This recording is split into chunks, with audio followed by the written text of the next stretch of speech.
Bonsoir, merci de nous rejoindre sur Moselle TV. Tout de suite, les titres de ce lundi 30 janvier.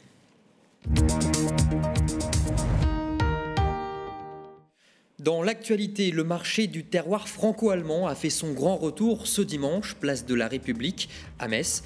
Une 13e édition haute en couleurs et en saveurs, vous le verrez. Léane Fromance est le nom de la Miss Excellence 2022. Elle a été élue ce samedi à Clouange.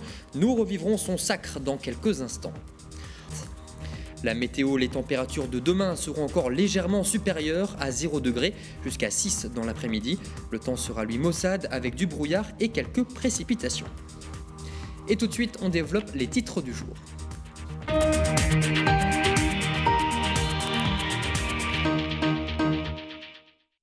On ouvre cette édition avec la grève contre la réforme des retraites. Elle se poursuit demain, mardi 31 janvier. Une forte mobilisation est une nouvelle fois attendue. Conséquence, sur les transports, la SNCF prévoit une circulation bien perturbée sur l'ensemble de son réseau. Un TGV sur 3 circulera en moyenne. Le trafic des trains régionaux sera, lui, encore plus impacté avec 2 TER sur 10. Pour ce qui est des bus, 75% de services assurés pour les lignes du Métis et d'Eliane. Pour plus d'informations, rendez-vous sur le site internet du réseau Le Metz.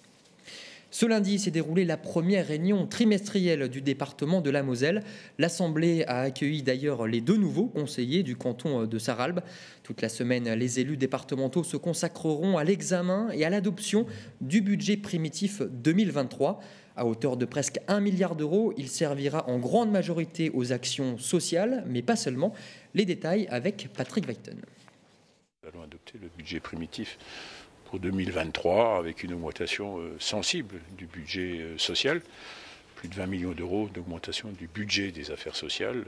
Une partie sur la protection de l'enfance et une partie sur l'autonomie, donc personnes âgées. Et puis on va décliner tous nos budgets dans les collèges où nous continuerons à investir, sur les routes où nous continuerons à soutenir l'investissement sur les routes pour avoir des infrastructures en toute sécurité, pour travailler sur les ouvrages. Dans nos collèges où nous avons lancé les 10 collèges à 162 millions d'euros avec les 4 premiers, où les 2 premiers sont lancés en appel d'offres, les 2 suivants vont suivre. Et puis ce sont toutes les politiques que nous conduisons pour l'agriculture, pour l'aménagement du territoire, pour le soutien au territoire. Donc là, on est en semaine décisive puisqu'on prend toutes les grandes décisions qui nous permettent ensuite de nous engager le département dans une politique dynamique, dans une politique d'aménagement du territoire, dans une politique d'attractivité. Je ferai adopter jeudi après-midi une motion sur la 31 bis où le département va s'exprimer pour soutenir la réalisation de la 31 bis dans l'un ou l'autre des projets. Et on est plutôt, nous, sur un projet en tranchée profonde qui pour nous est un dossier éminemment important sur lequel nous devons nous afficher avec des établissements de coopération intercommunale, les intercommunalités du territoire qui se sont et qui s'exprimeront également avec une lettre ouverte que nous signerons, que je signerai avec les autres présidents des intercommunalités, que nous enverrons au Premier ministre. Et vous en avez l'habitude, chaque début de mois nous réserve son lot de changements. Fin des arrêts maladie dérogatoires, prolongation du bouclier tarifaire, hausse du prix des péages. On fait ce lundi le tour d'horizon de ce qui change le 1er février 2023 et avec Emma Facchetti. Le mois de février sera marqué par un très gros relâchement des mesures liées à la lutte contre le Covid-19. Désormais, les personnes testées positives ne seront pas tenues de s'isoler et les personnes cas contact asymptomatiques n'auront plus besoin de se faire tester. Par ailleurs, les arrêts de travail dérogatoires, sans jour de carence pour les personnes testées positives, ne seront plus possibles. Le mois de février réserve aussi pas mal de changements à votre portefeuille. Le placement le plus connu des Français, le livret A, va atteindre son taux le plus élevé depuis 15 ans, en passant de 2 à 3%. Le livret d'épargne populaire, réservé pour les foyers modestes, passera quant à lui de 4,6% à 6,1%. Côté facture, une hausse des tarifs de l'électricité est à prévoir, mais celle-ci sera limitée à 15%. Pour inciter les Français à davantage de sobriété, le dispositif MaPrimeRénov' verra ses plafonds relevés de 15 000 € à 25 000 €. Pour MaPrimeRénovation Sérénité, les plafonds seront revalorisés de 30 000 à 35 000 €.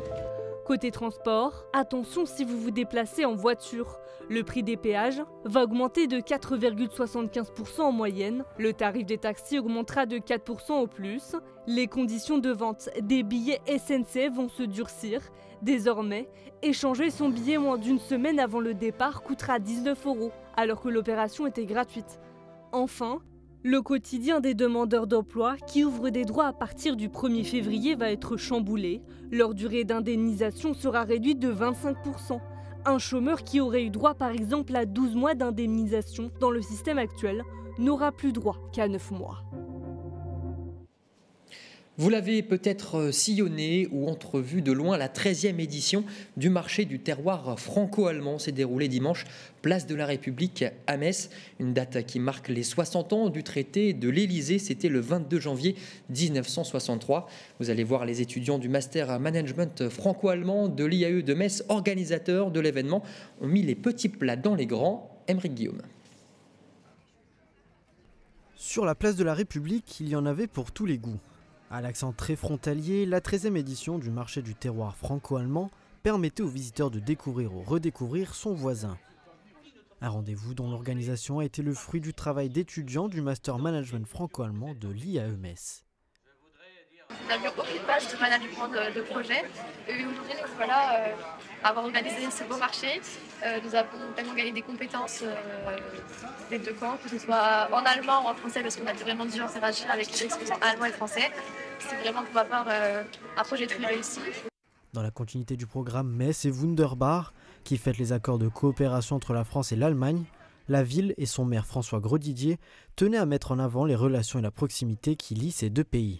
Écoutez, c'est une façon très concrète de partager la gastronomie. C'est souvent la façon la plus simple et la plus efficace de créer de l'amitié et des relations. Ça s'inscrit dans les journées Metz et Wunderbar. Metz est une ville européenne. Metz est une ville qui vit en symbiose avec ses voisins de Trèves, de Sarrebruck, de Luxembourg, et sur tous les plans éducatifs, culturels, économiques, et ce week-end artistique et culinaire.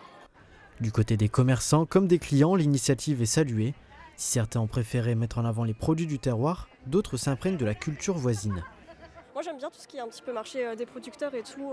Ça fait découvrir un peu d'autres choses qu'on peut voir dans les supermarchés et tout. Je pense que c'est important, on est proche géographiquement et ça permet de mieux connaître. Je vois la carte là-haut où je suis incapable de placer les Länder en Allemagne. Encore les régions françaises ça va, mais les Länder allemands pas possible. Donc c'est vrai que c'est agréable à voir. Et je suis une supporter de ces formats de marché, parce que c'est aussi une chose de coopération franco-allemande et de avoir plus en plus engagement pour choses qui sont importantes. Activités ludiques, gastronomie ou production en tout genre, l'amitié franco-allemande ne date pas d'hier, mais existe toujours, et ce, peu importe la forme. Par an, 600 jeunes filles participent à travers la France au concours de beauté Miss Excellence. Ce samedi, elles étaient 9 à s'affronter lors de l'étape régionale. Au cœur de la salle La Galerie, à Clouanges, les prétendantes sont montées sur scène pendant près de 2 heures devant les yeux attentifs d'invités d'honneur et du jury. Retour en images sur cette soirée d'exception pleine de show et de paillettes avec Uranie Tozic.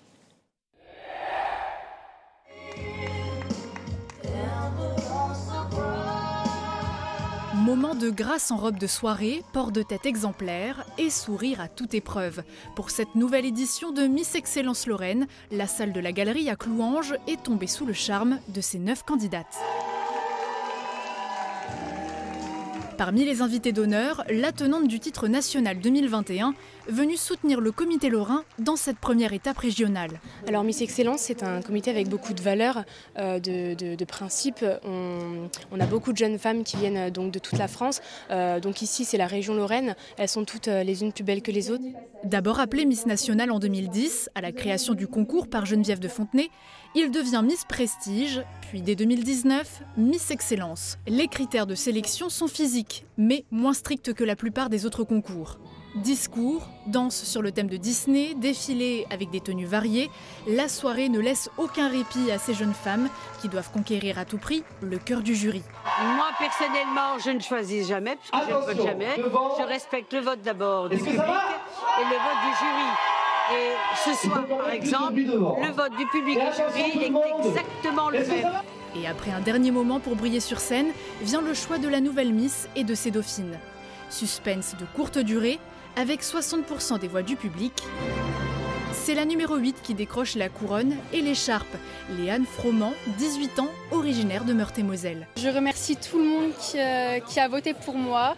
Ils viennent de réaliser un rêve de petite fille, je leur en suis très reconnaissante. C'est vrai que j'avais des adversaires de taille, on croyait tout en nous, mais très ravie d'être là ce soir. Je me vois représentante de la Lorraine, représenter correctement notre belle région, mettre en valeur ses principes et ce qu'elle dégage.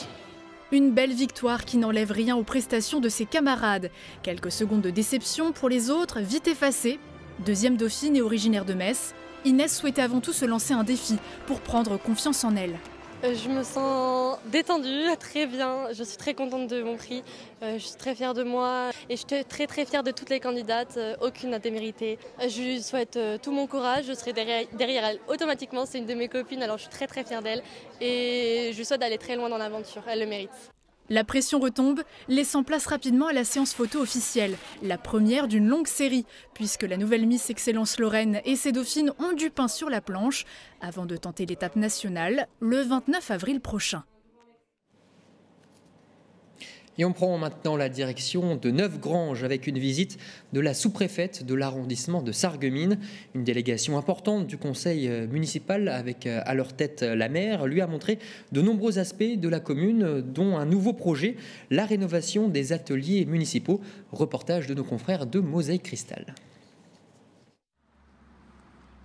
Dans une commune, les projets ne s'arrêtent jamais.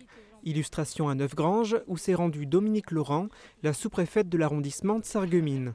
Avec de nombreux élus du conseil municipal, elle a notamment visité la MAM et la bibliothèque qui ont été installées dans l'ancienne école maternelle, et elle a été informée des travaux passés et actuels réalisés par SCH. Lors de cette matinée, rythmée et diversifiée, un intérêt particulier a été porté sur les ateliers municipaux que la mairie souhaite rénover. Quand il pleut beaucoup, on a de l'humidité, plus que de l'humidité, on va dire de l'eau qui ruisselle. C'est sûr que ce sera bien pour les employés d'avoir quelque chose. Oui, c'est exactement ça. Pour répondre à cette problématique de manque de salubrité et de déperdition de chaleur, un projet précis a été établi. On a actuellement un petit gymnase attenant qu'on aimerait transformer en atelier, enfin en partie sèche de l'atelier. Donc en fait, ça permettra aux ouvriers de travailler même quand il fait froid, même quand il pleut, même quand il fait humide, dans un endroit déjà dans des conditions, on va dire, correctes, et apporter des sanitaires qui ne sont pas existants actuellement, et peut-être un petit endroit sympathique pour passer la pause. Au calme, au chaud. Pour financer ces travaux, la commune souhaite bénéficier de l'aide de l'État qui a créé un nouveau dispositif. Nous allons désormais pouvoir compter sur le fonds vert, un gros effort de l'État pour accélérer la transition énergétique, écologique, en finançant plus d'actions de la part des collectivités locales. Le coût du projet est évalué à près de 300 000 €. La municipalité espère recevoir 100 000 € de la part de l'État. C'était des travaux très attendus par le public scolaire et les clubs sportifs, et le résultat a été inauguré ce dimanche en présence des élus de la ville de Metz. L'Anneau, hall d'athlétisme ouvert depuis 2008, a fait peau neuve. 15 ans d'existence et donc d'usure ont rendu nécessaires ces travaux pour remettre les pistes en état. Je vous propose d'écouter à ce propos le maire de Metz, le président de la Ligue d'athlétisme Grand Est, mais aussi le vice-président du club d'athlétisme Metz Métropole. Et donc c'est tout de même 320 000 € d'investissement que nous venons d'investir pour refaire à neuf toutes ces pistes, et que pour cet anneau repartent pour une quinzaine d'années. C'est un temple de l'athlétisme, des conditions idéales pour nos athlètes messins. C'est aussi un lieu de rayonnement puisque nous obtenons son homologation pour les compétitions internationales. Ça me comble de joie parce que Metz est tout de même la capitale de l'athlétisme sur le Grand Est en hiver. C'est quasiment central. Les athlètes qui viennent de Champagne-Ardenne, les athlètes qui viennent d'Alsace et forcément les athlètes qui viennent de Lorraine font très facilement le déplacement vers Metz. Et donc la rénovation de la piste telle qu'elle a été conçue répond aux exigences de World Athletics et nous permet d'organiser des compétitions dont les performances seront validées. Ce n'est pas seulement un plus, mais c'est nécessaire puisque vous savez que le club organise un meeting international qui s'appelle Metz-Moselle Athlé-Lor qui se déroulera dans 2 semaines, le 11 février, ici même à l'Anneau. Et sans cette homologation, il ne sera pas possible de conserver pour ce meeting le label européen qui est le sien, c'est-à-dire un label Silver. C'est un des plus gros labels délivrés par le World Athletics au monde. Donc c'est une condition sine qua non de pouvoir poursuivre cette aventure de ce meeting qui aujourd'hui est un des meilleurs meetings au monde. Et pour information, la structure voit passer chaque année entre 4000 et 5000 athlètes pour des compétitions. Et on enchaîne avec la rubrique sport. Mathieu, la Régionale 1 a fait son retour avant l'heure pour Gandrange et Sarrebourg. C'est cela, alors que d'autres équipes reprendront du service le week-end prochain pour la 13e journée de championnat. Ces 2 formations disputaient la 7e journée en retard. L'occasion pour les Sarrebourgeois de prendre 3 précieux points à l'extérieur grâce à une victoire 1-2. But pour Gandrange à la 43e par Angeletti et pour Sarrebourg à la 13e et à la 95e via Bourgat et Karagoz. Au classement, peu de mouvement, mais Sarrebourg en profite pour prendre un petit peu d'air. Une situation plutôt bienvenue avant la reprise des choses sérieuses. Du côté du rugby messin, il y a eu des scènes de liesse comme on en voit assez peu souvent dimanche. Il fallait aimer le ballon ovale pour se rendre au stade de la Grange-aux-Bois dans le froid ce dimanche. Et pourtant, il y avait une belle récompense à la clé. Opposés au rugby tango chalonnais, les hommes en noir du RC Metz ont renversé la vapeur pour valider leur première victoire depuis avril 2022. Rien que ça, 19-16, de quoi mettre en joie le coach Géraud Gas, mais pas que. On l'écoute. Oh, ça fait du bien au moral surtout. Dimanche dernier, on avait fait une première mi-temps catastrophique à Dole. Et la deuxième mi-temps, c'était promis de refaire quelque chose de bien, de la gagner, on l'a fait. Cette semaine, le mot d'ordre a été victoire, victoire, victoire. Et on a réussi à le faire. Oui, on n'a rien lâché. En première mi-temps, on colle au score, c'est ce qui est bien. On n'arrive pas à passer devant, c'est dommage. Après la deuxième mi-temps, c'est dommage qu'on prenne un essai sur la première main, qui nous met un peu dans le mal. Mais après, le dernier quart d'heure, il est à nous. On va se la chercher, c'est le principal. On va retenir que la victoire aujourd'hui. Ils le méritent, les garçons. Ah ouais, on la mérite ou pas ?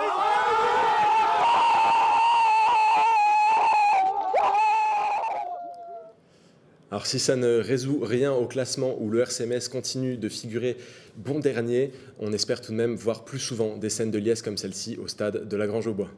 C'est cruel, mais c'est le sport, Mathieu. Après le football, en fin d'année, c'est cette fois l'équipe de France de handball qui échoue en finale d'un mondial, malheureusement. Oui, c'est un match qui va être difficile à digérer. Ce n'est pas un mystère, mais la domination danoise au fil du match n'a fait aucun doute. Le gardien mosellan, Vincent Gérard, n'a pas pu offrir un 7e sacre au handball français à l'issue, malgré tout, d'une très belle compétition. Il faudra se contenter de la médaille d'argent. Le TFOC a battu ses démons à Marc-en-Barœul avec une victoire sur le fil. Oui, c'est un trajet que les joueuses de Romain Pitou n'aiment pas vraiment faire. C'est une équipe qui ne leur a jamais vraiment réussi.